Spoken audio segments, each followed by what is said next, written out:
Énergie et puissance, petit rappel donc de ce qu'on a vu la semaine passée. Nous avons travaillé la semaine passée, je vous ai présenté ce qu'on appelle le travail d'une force. Pour introduire le travail d'une force, je vous ai proposé une situation dans laquelle vous êtes en train de pousser un chariot sur une certaine distance. Et l'idée, c'est d'essayer de se représenter l'effort qu'on doit fournir, l'énergie qu'on doit dépenser pour effectuer ce déplacement. Et donc, la conclusion qu'on peut tirer, c'est que plus on doit pousser fort pour pousser ce chariot, donc plus la force qu'on exerce est importante, plus on va se fatiguer en quelque sorte, donc plus l'énergie qu'on va dépenser va être grande. Donc cette énergie devrait normalement augmenter avec la force qu'on exerce. Et puis, elle va dépendre aussi, cette énergie, d'un deuxième facteur, qui est le facteur, la distance en fait parcourue. Plus on doit pousser le chariot sur une distance qui est longue, plus normalement aussi on devrait dépenser de l'énergie et donc se fatiguer. Donc l'énergie devrait augmenter, l'énergie nécessaire devrait augmenter aussi avec la distance. Alors, ceci est... Pardon, excusez-moi, voilà, ici. Donc, cette énergie, à quoi elle sert en réalité? Eh bien, elle sert à faire bouger le chariot. Et donc, la force que vous exercez pour faire ça, elle sert en fait à transmettre de l'énergie que vous avez au chariot. Donc, sans donner de force, vous ne pouvez pas... ça paraît banal, hein, c'est des banalités en fait, ça, mais c'est exprimer ça du point de vue de la physique. C'est si vous ne donnez pas de force sur le chariot, donc si le chariot ne reçoit pas, ne subit pas de force extérieure, il ne va donc pas recevoir d'énergie, et s'il n'a pas d'énergie, il ne peut pas bouger. Donc évidemment, pour qu'il bouge, il doit recevoir de l'énergie, et cette énergie, elle est transmise par le biais de la force que vous exercez. Alors, cette force qu'on exerce, elle peut être en fonction justement de comment elle est exercée, elle peut être plus ou moins efficace pour faire bouger un objet. Évidemment, l'efficacité maximale, on imagine bien, hein, c'est d'ailleurs ce qu'on fait si on pousse un chariot, on se met derrière et puis on pousse avec une force qui va dans le sens du mouvement qu'on veut donner au chariot. Mais on pourrait tout à fait imaginer qu'on pousse le chariot dans cette direction. Alors, si on le pousse dans cette direction, il va quand même avancer, mais disons qu'il y a une partie de la force qui va être perdue. Hein. On peut très bien comprendre cette idée. Alors, en fonction de comment on exerce cette force, eh bien, la force va être plus ou moins efficace. Et ce qui mesure en fait l'efficacité, eh bien, c'est ce qu'on appelle le travail. Hein. On dit que si la force est efficace, eh bien, on dit qu'elle travaille. Ça, c'est des définitions du point de vue de la physique. Donc, en quelque sorte, l'efficacité de la force, le travail, c'est une mesure en fait de l'influence qu'a la force sur le déplacement.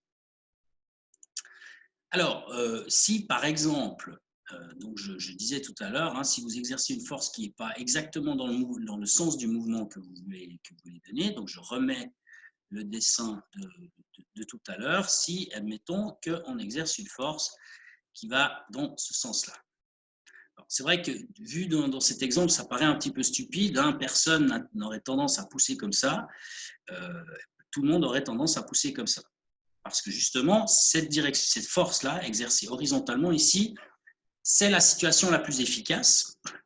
Mais néanmoins, personne ne nous empêche de pousser un petit peu contre le haut. On a tout à fait le droit, ou contre le bas hein, aussi d'ailleurs. On pourrait très bien pousser contre le bas. Eh bien, dans ce cas-là, comment on doit prendre en compte l'histoire de l'angle, en fait, dans cette histoire? Eh bien, si vous avez une force qui n'est pas exercée exactement dans le même sens que le mouvement qui va s'opérer, par exemple, ici, on exerce une force dans ce sens-là, et le mouvement qu'on veut obtenir, je vais dessiner en bleu, eh bien, on veut obtenir un déplacement dans ce sens-là. Alors, la partie de la force qui va être efficace pour faire déplacer l'objet dans le sens de la direction choisie, hein, c'est-à-dire le vecteur bleu ici, eh bien, c'est uniquement la partie qui est parallèle au déplacement, la partie de la force qui est parallèle au déplacement, qui va devoir être prise en compte. Alors, cette partie qui est parallèle au déplacement, elle est assez facile à calculer. Si on connaît l'angle ici, que je vais faire en jaune, hein, c'est cet angle-là, l'angle alpha ici. Si on connaît cet angle, eh bien, et qu'on connaît évidemment la force, hein, eh bien, dans ce cas-là, la composante, la partie parallèle de la force, quand on parle de parallèle au déplacement, eh bien, on peut la calculer en utilisant un peu de trigonométrie ou tout simplement ce qu'on avait fait dans le chapitre sur les forces. On a ici la partie rouge. Donc ça, je peux l'écrire en fait. Hein, je vais peut-être l'écrire effectivement. Quelle couleur je pourrais prendre? Je pourrais prendre du noir, hein, par exemple. Bon, je vais le prendre en jaune. Voilà. Donc, si vous calculez le cosinus de l'angle alpha, eh bien, il va être égal à quoi ce cosinus? Il va être égal à l'opposé, non, pardon, l'adjacent sur l'hypoténuse. Hein. La définition du cosinus, c'est que ça jipe. Alors, l'opposé, l'adjacent, pardon, c'est quoi? C'est la partie parallèle de la force, c'est le vecteur rouge que j'ai dessiné ici, donc c'est F, la composante parallèle, et ça, on va le diviser par l'hypoténuse, et l'hypoténuse, c'est la force en question. Maintenant, si vous retournez ça, vous faites fois F ici, eh bien, vous trouvez la formule qu'il y a là en dessous. Alors, cette formule qu'il y a là en dessous, elle permet donc de calculer la composante parallèle au déplacement de la force F. Donc, c'est F fois cos alpha. Alors, maintenant, si on ne considère que cette force parallèle, qui entre en ligne de, qui est vraiment efficace lors du déplacement, eh bien, on peut exprimer le travail en utilisant la définition qui est encadrée ici. Le travail, c'est, comme on l'a vu tout à l'heure, l'énergie, elle va dépendre de la distance et de l'intensité de la force. Donc, on retrouve la distance ici et l'intensité de la force dans cette formule. Mais l'intensité de la force, c'est l'intensité de la force qui est parallèle au déplacement. Donc, comme on vient de calculer cette force parallèle, c'est F fois cos alpha. Donc, en définitive, la formule, c'est le travail égale F fois D fois cos alpha. Où F, c'est la vraie force qui est exercée, pas seulement la composante parallèle. D, c'est la distance sur laquelle la force travaille, donc le déplacement en fait.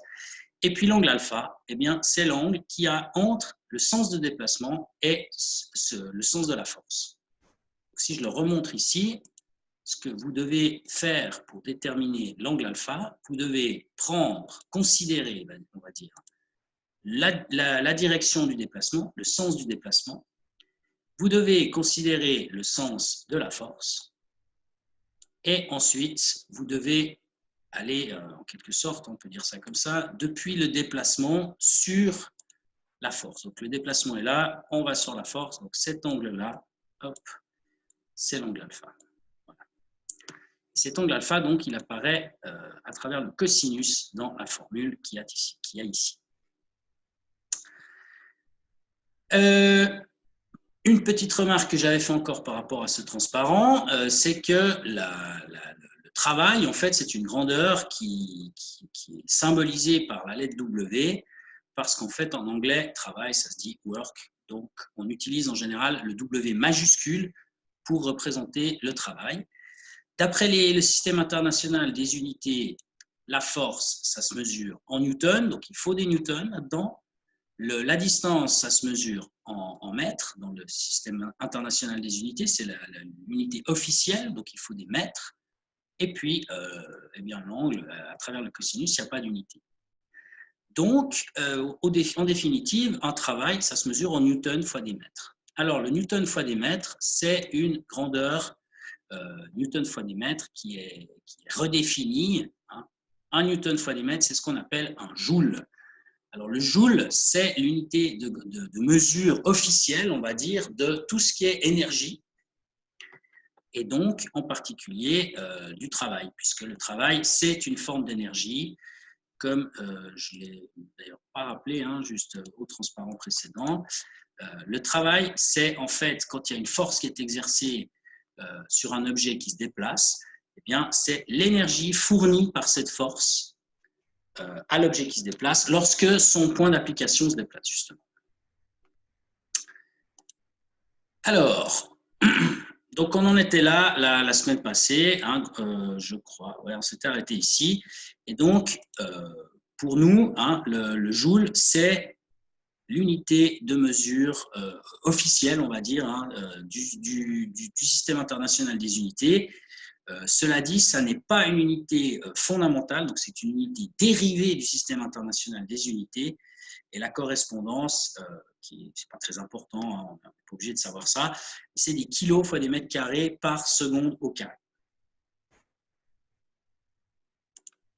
Je ne sais pas s'il y a déjà une petite question par rapport à ça. Donc là, c'est le petit rappel de la semaine passée. D'après ce que j'ai noté, on en était là. Mes souvenirs aussi. Alors, si je reprends la première phrase en fait, de ce transparent, j'ai écrit l'unité de mesure du travail et de l'énergie en général est le joule.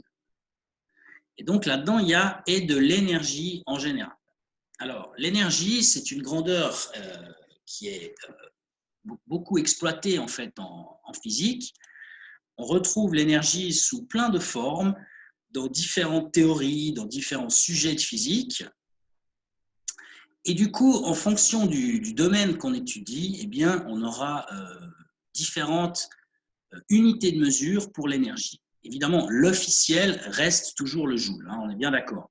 Mais l'utilisation des joules, ce n'est pas toujours adéquat. C'est comme par exemple, si on prend l'unité officielle pour la distance, c'est des mètres.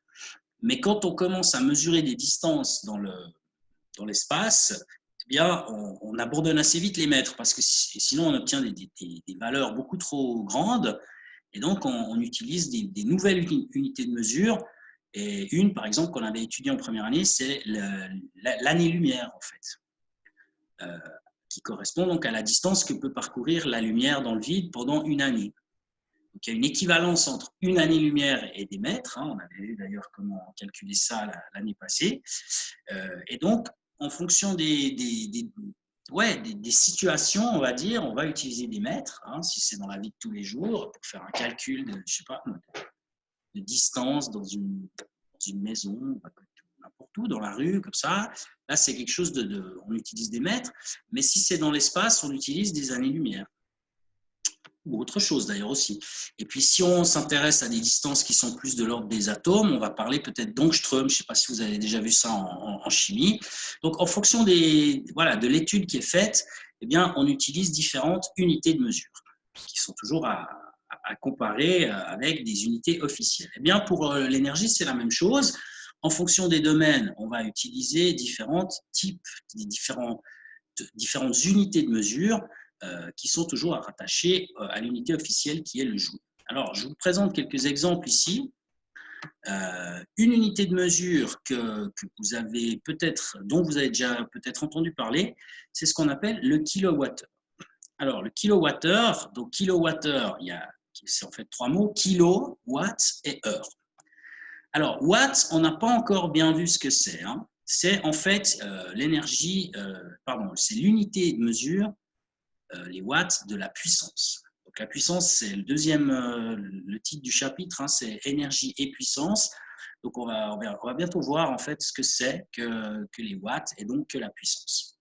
Les heures, pas besoin de vous faire un dessin, c'est des unités de mesure de temps. Et kilo, ça veut simplement dire qu'on multiplie tout ça par 1000. Hein, il y a un facteur 1000 là-dedans. Alors, le kilowattheure, c'est une mesure d'énergie, mais de quelle énergie il s'agit? Eh bien, on utilise ça en électricité, et donc ça permet de mesurer l'énergie électrique qu'on consomme. Et en particulier qu'on consomme dans les maisons, dans les foyers, dans les appartements. Vous avez chez vous, quelque part, probablement à la cave, en fait, un compteur électrique qui mesure la quantité d'énergie électrique qui est consommée dans votre foyer. Et puis donc, en général, il y a quelqu'un qui vient… Bon, maintenant, il y a de moins en moins de gens qui viennent relever les compteurs. Ça peut se faire à distance. Mais il n'y a encore pas si longtemps que ça, il y avait chaque année une personne qui venait dans chaque maison et qui relevait les compteurs, donc qui notait la quantité de kilowattheures, justement, qui était consommé. Donc, en fait, il y a une valeur qui est, je ne sais pas, j'invente, je dis n'importe quoi. Imaginons qu'il y a quelqu'un qui vienne tous les, on est quoi aujourd'hui, tous les 6 avril, voilà. Donc, le 6 avril de 2019, il y a quelqu'un qui est venu, qui a relevé le compteur. Le 6 avril 2020, il y a quelqu'un qui vient, qui relève le compteur. Il fait la différence entre la valeur, le nombre consommé le 6 avril 2020. Il soustrait la valeur qui avait été mesurée l'année d'avant et donc du coup on a le nombre de kilowattheures qui a été mesuré, qui a été consommé pendant toute l'année depuis donc le 6 avril 2019 jusqu'au 6 avril 2020. Ce nombre de kilowattheures, eh bien, il va permettre, et c'est pour ça que je vous en parle, parce qu'un jour ou l'autre, vous allez être confronté à devoir payer des factures d'électricité. Ce nombre de kilowattheures consommés, il va être taxé en fait.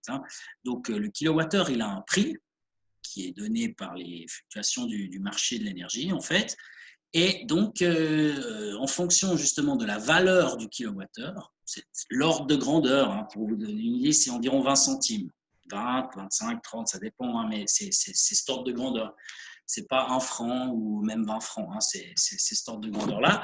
Donc, ensuite, on regarde combien il y a de kilowattheures qui ont été dépensés, on multiplie ça par le prix du kilowattheure, et ça vous permet donc d'avoir un nombre, un prix à payer sur une facture d'électricité. Et donc, un jour ou l'autre, c'est donc encore une fois pour ça que je vous en parle, vous allez devoir payer vos factures d'électricité et vous serez confronté au kilowattheure. Il faudra lire un nombre de kilowattheures qui aura été consommé. Donc, ces kilowattheures, ça permet donc de mesurer de l'énergie électrique. Et donc, l'équivalence qu'il y a entre 1 kWh et des joules, puisque l'énergie, ça se mesure en joules, eh bien, l'équivalence, elle est ici. 1 kWh, c'est égal à 3,6 mégajoules. Méga, je vous rappelle que ça veut dire million, en fait, donc fois 10 puissance 6. Donc, ça veut dire que c'est 3 600 000 joules. 3,6 fois 10 puissance 6 joules.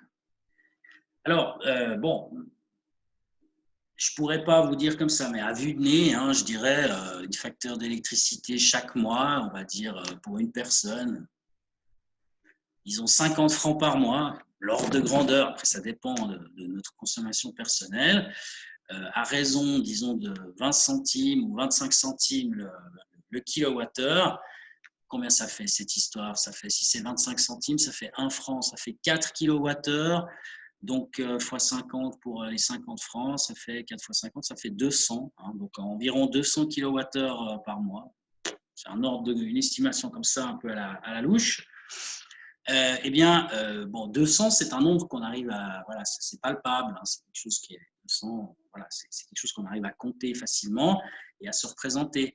Mais s'il fallait représenter ça en joules, ce serait assez peu pratique parce qu'il faudrait faire 200 fois 3,6 millions. Donc, on obtiendrait des nombres, ça ferait 720 millions. Donc, 720 millions de joules, si on écrit ça sur une facture, c'est quelque chose qui est assez peu. C'est difficile d'imaginer ce que c'est, 720 millions. Donc, c'est aussi pour ça qu'on utilise donc des kilowattheures pour avoir des nombres qui sont un peu plus usuels, habituels. Autre unité de mesure qu'on utilise, c'est ce qu'on appelle la calorie. Alors ça, c'est quelque chose que vous devez connaître. Normalement, vous avez certainement entendu parler de ce que c'est qu'une calorie. C'est en fait une unité de mesure d'énergie qu'on utilise en diététique, en chimie et dans le génie thermique. Calorie, il y a le mot calor dedans, calor qui veut dire donc chaleur. Et donc, en chimie, il y a des réactions chimiques justement qui dégagent de la chaleur ou qui absorbe de la chaleur. Donc, la chaleur, c'est l'énergie thermique. Donc, c'est la même chose. Énergie thermique et chaleur, c'est synonyme en fait. Donc, c'est pour ça qu'on utilise ça en chimie. Et donc, nous, on le connaît surtout en diététique, puisque sur n'importe quel aliment que vous achetez dans un emballage, en fait, eh bien, vous aurez la quantité d'énergie qui va être apportée par la consommation de cet aliment. En général, c'est marqué 100 grammes, si c'est un aliment qu'on mange, 100 grammes de cet aliment contient un certain nombre de calories. En général, on exprime ça en kilocalories, donc en milliers de calories. Et à côté, vous avez aussi l'équivalent en joules. Et donc, si vous regardez sur une étiquette quelconque d'un paquet de biscuits ou bon, évidemment, si vous regardez sur une pomme, il n'y a pas d'étiquette. Hein, donc, sur une pomme, ça ne marche pas, mais sur un paquet de biscuits, un paquet de pâtes, par exemple, un paquet de riz, n'importe quoi, vous aurez le nombre de kilocalories que vous allez absorber si vous consommez 100 grammes, par exemple, de cet aliment. Et en général, à côté, c'est marqué l'équivalent en joules. Et en fait, le rapport qui est entre les deux, c'est cette valeur qu'il y a ici, c'est 1855 joules. Alors, sur les paquets, ce n'est pas aussi précis que ça. Ça, c'est vraiment l'équivalence précise. Une calorie, c'est 4,1855 joules. Alors maintenant, autre unité de mesure alors celle-là, je ne pense pas que vous ayez déjà entendu parler, quoique, c'est ce qu'on appelle l'électron-volt. Alors l'électron-volt, c'est une unité de mesure qu'on utilise en physique des particules. Alors par exemple, nous en Suisse, on a l'accélérateur de particules le plus performant au monde, qui est à moitié en Suisse, à moitié en France, qui est donc le CERN, situé à côté de Genève. Et donc, au CERN, on accélère en fait des protons dans un. En fait, je ne sais pas si vous avez déjà entendu parler. Donc, il s'agit d'un tunnel circulaire qui est situé environ une centaine de mètres sous terre. Et dans ce tunnel, il y a deux petits tubes de l'ordre de grandeur d'une canette, en fait, d'une canette de soda, par exemple. Et il y en a deux. Et donc, dans un tube, il y a des protons qui tournent dans un sens, et dans l'autre tube, il y a aussi des protons, mais qui tournent dans l'autre sens. Et donc, on les fait tourner dedans très, très vite. Ils sont capables d'effectuer plusieurs fois la rotation complète, donc le tour du cercle, tour qui fait quand même 27 km de long au total. Donc, ils sont capables de le faire, je ne sais plus combien de fois par seconde, mais un nombre assez important de fois par seconde. Ça va quasiment à la vitesse de la lumière. Et il y a certains endroits où on dévie légèrement la trajectoire des protons pour qu'ils se percutent entre eux. Et à ces endroits-là, donc il y a beaucoup d'énergie, alors beaucoup à l'échelle en fait justement de ces particules. Il y a beaucoup d'énergie. À l'échelle humaine, c'est une énergie qui n'est pas si grosse que ça en réalité. Et donc cette énergie, elle va permettre de créer des espèces de mini Big Bang, de reproduire grosso modo ce qui se passait à l'origine de l'univers pour essayer de comprendre certains phénomènes qui ont eu lieu par le passé. Bon, ça, j'entre pas trop dans les détails. Par contre, ce qui est possible de voir, c'est que même dans les médias assez courants, c'est que les particules qui sont en fait des protons sont accélérées à une énergie de. Et c'est ça qui est écrit, je vais l'écrire ici si je retrouve, voilà. Donc là, en l'occurrence, au CERN, les protons, ils sont accélérés jusqu'à ce qu'ils atteignent une énergie de 7, et on écrit ça comme ça, 7 TeV.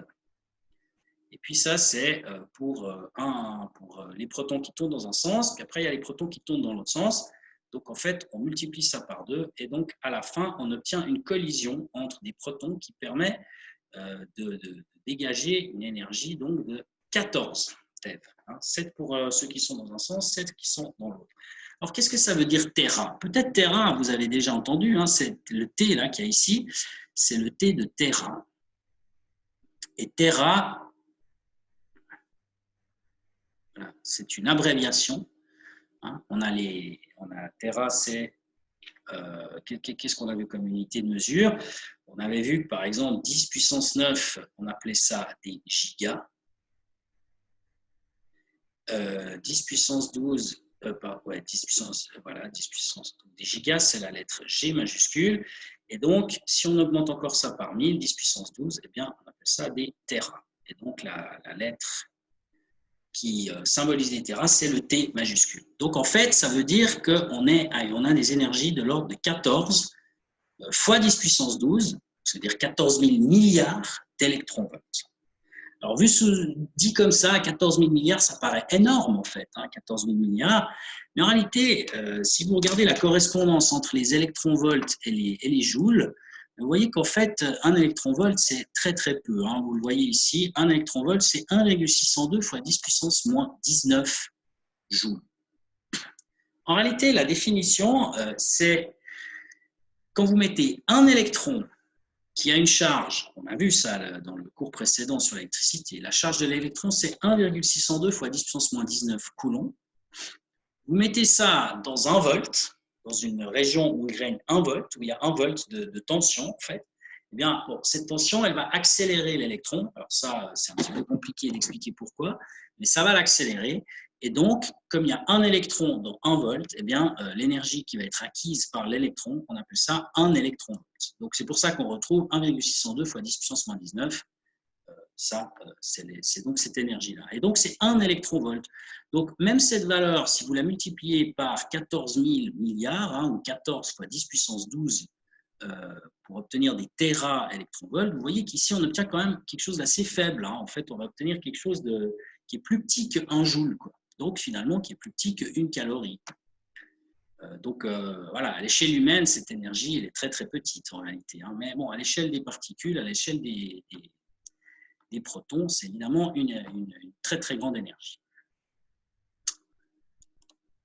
Autre exemple, et je pense que je m'arrêterai ici pour les exemples. Ouais, ça, c'est un type d'unité qui est utilisé dans l'énergie, en fait, dans l'industrie. Dans l'industrie, dans la vente d'énergie, en fait, hein, on appelle ça les tonnes équivalent charbon. Et puis, depuis plusieurs années maintenant, on utilise aussi la tonne équivalent pétrole. Alors, comme vous le savez très certainement, historiquement, hein, on a commencé d'abord à consommer du charbon pour transformer le charbon en énergie. Et puis après, on a commencé à utiliser le pétrole. Hein. Donc maintenant, il y a évidemment de moins en moins d'objets, comment dire, de machines qui fonctionnent en consommant du charbon. C'est plutôt du pétrole, hein, toutes les voitures, par exemple, les trains. Bon, les trains, c'est de l'électricité. Mais il y a une époque où on utilisait du charbon pour faire avancer les trains, en fait.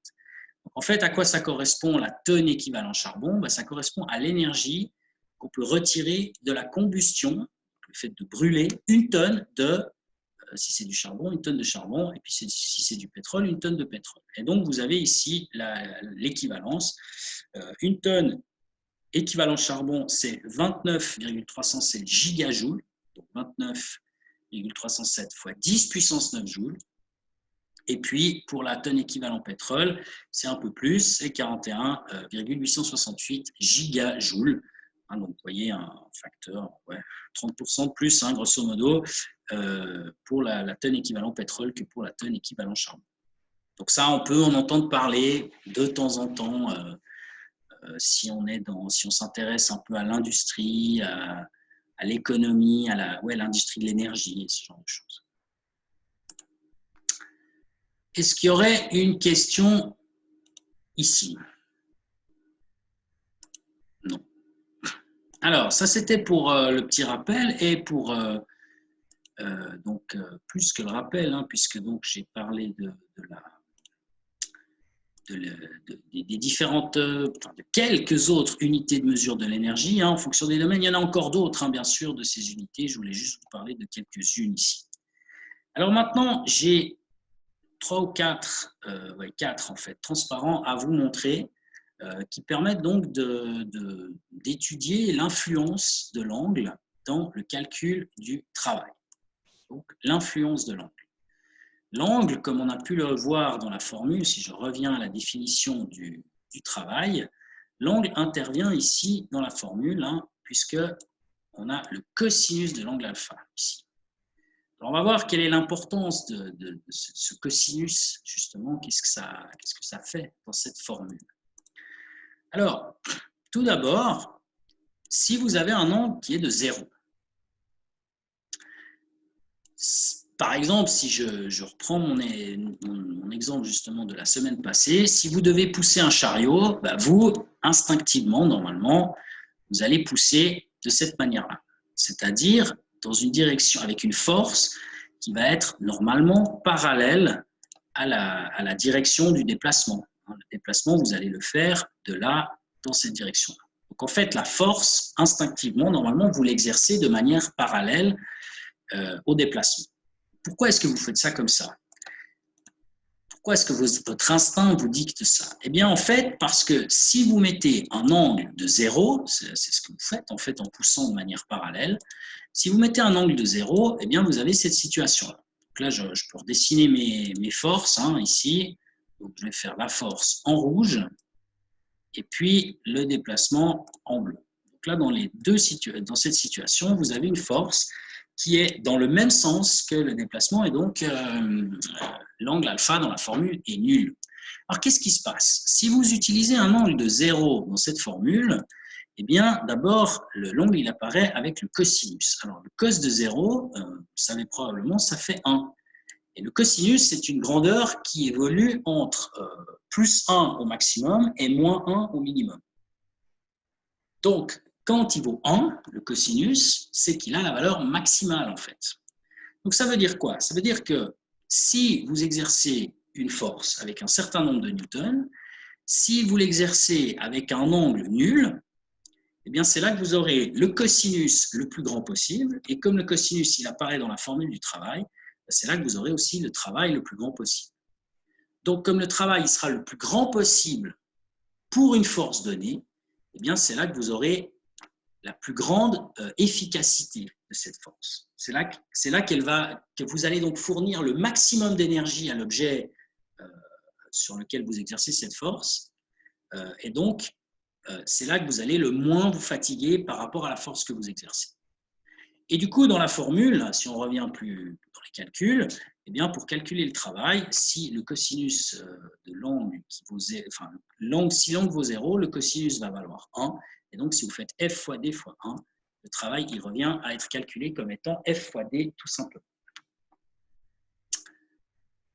Si maintenant, on regarde, si on met la force à 90 degrés, qu'est-ce qui se passe? Alors, si on met la force à 90 degrés, eh bien, on a le déplacement, la force qui est dans cette direction-là, et puis le déplacement, comme tout à l'heure, qui est donc ici horizontal, qui va de A vers B. Alors, si vous, par exemple, ça revient à quoi ça? Ça revient à pousser le chariot. C'est comme si je vous dis, dans cette situation, vous poussez le chariot en exerçant une force comme ceci. Alors, évidemment, si vous poussez comme ça, et que vous voulez le faire déplacer ce chariot horizontalement, ça va être très très difficile. Et quand je dis très très difficile, c'est un euphémisme en fait, parce que ça va être carrément impossible. Si vous exercez une force qui est verticale ici, dans le but d'exercer le chariot, de bouger le chariot, eh bien cette force, elle ne va pas être efficace du tout. Et bien ça se voit dans la formule du travail qui est ici. Cette force qui est exercée à 90 degrés, dans ce cas-là, elle n'aura aucune efficacité. Pourquoi est-ce qu'elle n'a aucune efficacité? Eh bien, parce que si vous calculez le cosinus de 90 degrés, eh bien, vous voyez que ça fait 0. Donc, si vous calculez le travail, vous faites f fois d fois un cosinus de 90, étant donné que le cosinus de 90 fait 0, eh bien, à la fin, même si vous exercez une force très très grande, eh bien, vous obtenez un travail qui est égal à 0. Donc, ça voudra dire que en physique, on dira que la force ne travaille pas, et comme le travail, c'est l'énergie qui est amenée par la force pour faire un déplacement, et bien du coup, si cette énergie elle est de 0, ça veut dire que vous amenez aucune énergie. En fait. Donc c'est pour ça qu'on dit que cette force, elle n'a aucune efficacité. Donc ce n'est pas du tout une bonne idée d'exercer une force dans cette direction pour occasionner ici un déplacement du point A jusqu'au point B. Alors, maintenant, si la force elle est dirigée, on va dire globalement vers l'avant. Pardon, je vais le faire en rouge. Si vous avez cette force qui est dirigée vers l'avant et que le déplacement, lui, va du point A au point B. Donc là, on sent bien que cette force, elle va être capable en fait de faire bouger l'objet du point A au point B, mais ça ne va pas être l'idéal. Alors, dans la vie de tous les jours, des fois, on n'a pas le choix. On est obligé de temps en temps d'exercer une force qui n'est pas complètement dans le sens du déplacement qu'on veut obtenir. Et donc, du coup, on est obligé de s'accommoder de cette situation-là et du fait qu'il y ait un angle alpha ici, angle alpha, qui est donc ici en l'occurrence plus grand que 0, mais on va considérer uniquement un angle alpha qui est plus petit que 90 degrés. C'est-à-dire un angle, si je prends mon dessin, un angle alpha qui est compris entre 0, mais 0 on a déjà vu la situation, et 90 degrés. Et ça aussi on a déjà vu ce que ça donne. Donc c'est tous les angles qui sont entre 0 et 90 degrés. Alors, qu'est-ce qu'on va obtenir? Eh bien, vous pouvez faire le calcul, hein, d'ailleurs je peux vous le faire hein, aussi, ce serait mieux. Je vais faire ça non pas en vert, voilà, pourquoi pas. Si vous calculez, on l'a déjà vu, hein, si vous prenez l'angle de, si vous prenez le cosinus de 0 degré, eh bien, la réponse c'est 1. Si vous prenez le cosinus de 90 degrés, c'est en fait les deux extrêmes de ce qu'on étudie ici, eh bien, on obtient 0 degré. Donc, en fait, si l'angle est compris entre 0 et 90 degrés, le résultat du cosinus sera compris entre 0 et 1. Donc, quoi qu'il arrive, on aura un cosinus qui sera supérieur à, il sera supérieur à 0. En d'autres termes, s'il est supérieur à 0, on a donc une valeur qui est positive. Donc, si le cosinus est supérieur à 0, le travail qui est f fois d fois le cosinus sera donc positif. Donc, si le travail est positif, ça veut dire quoi? Ça veut dire que, étant donné la définition du travail, le travail, c'est l'énergie qui est apportée par la force. Eh bien, cette énergie est positive. Donc, ça veut dire que la force va amener de l'énergie lorsqu'il y a un mouvement, et donc elle va favoriser le mouvement. Donc, si elle favorise le mouvement, on lui donne un adjectif, on dit qu'elle est motrice, cette force, et donc du coup, le travail qui va avec, on dit que c'est un travail moteur.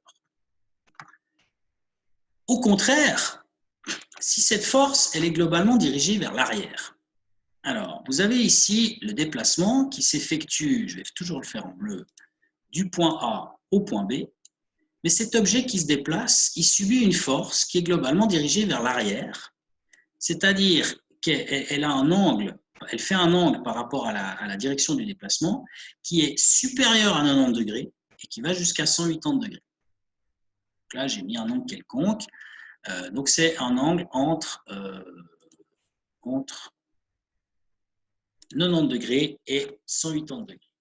Donc là, je pourrais encore rajouter ici alpha plus petit ou égal à 180 degrés. Alors, on a vu tout à l'heure que le cosinus de 90, c'est égal à 0. Et il se trouve que le cosinus de 180 degrés, vous pouvez faire le calcul à la machine, ça fait moins 1. Donc, le cosinus dans ces cas de figure, la valeur du cosinus, c'est une valeur qui est plus petite que 0. Donc maintenant, pour tous les angles qui sont compris entre 90 degrés et 180 degrés, la valeur du cosinus, elle est négative, plus petite que 0. Donc, quand vous faites la formule du travail F fois D fois le cosinus, F et D, c'est forcément positif. Hein, une force, une intensité de force, c'est forcément positive. La distance aussi. Donc maintenant, si c'est le cosinus qui est négatif, vous trouvez à la fin un travail qui est négatif. Alors, ça veut dire quoi un travail négatif? Ça veut dire que la force F, ici, elle va apporter une énergie négative à l'objet quand il se déplace. Donc, apporter une énergie négative, ça veut dire enlever de l'énergie. Donc, ça veut dire en fait que cette force, elle va enlever de l'énergie lorsque l'objet se déplace du point A jusqu'au point B. Alors, si elle lui enlève de l'énergie, évidemment, la force, une force, si vous voulez, l'objet qui subit une force ou qui doit se déplacer, il doit recevoir de l'énergie pour se déplacer. Donc là, cette force, en l'occurrence, elle ne permettrait pas à l'objet de se déplacer, puisqu'elle lui enlève de l'énergie. On lui donne un adjectif à ce type de force, on dit que c'est une force qui serait résistante. Et donc, le travail qui lui est associé, on dit que c'est un travail résistant. Donc, typiquement, ça peut être une force type force de frottement, par exemple. Une force de frottement, c'est une force qui va s'opposer au mouvement, hein, qui va résister au mouvement. C'est donc une force qui aura tendance plutôt à bouffer de l'énergie et non pas à en apporter. Donc, c'est une force qui ne sera pas du tout favorable au déplacement. Donc, évidemment, avant que vous me posiez la question, si l'objet doit se déplacer du point A au point B et qu'il n'y a que cette force rouge F qui agit, il ne va jamais se déplacer du point A au point B. Donc, pour qu'il puisse effectivement se déplacer du point A au point B, il faudrait qu'il subisse une autre force, par exemple dirigée vers l'avant, qui soit une force motrice, justement, qui l'aide à avancer du point A au point B. Et donc, la force qu'on a ici, dirigée globalement vers l'arrière, elle aurait tendance à lui bouffer de l'énergie.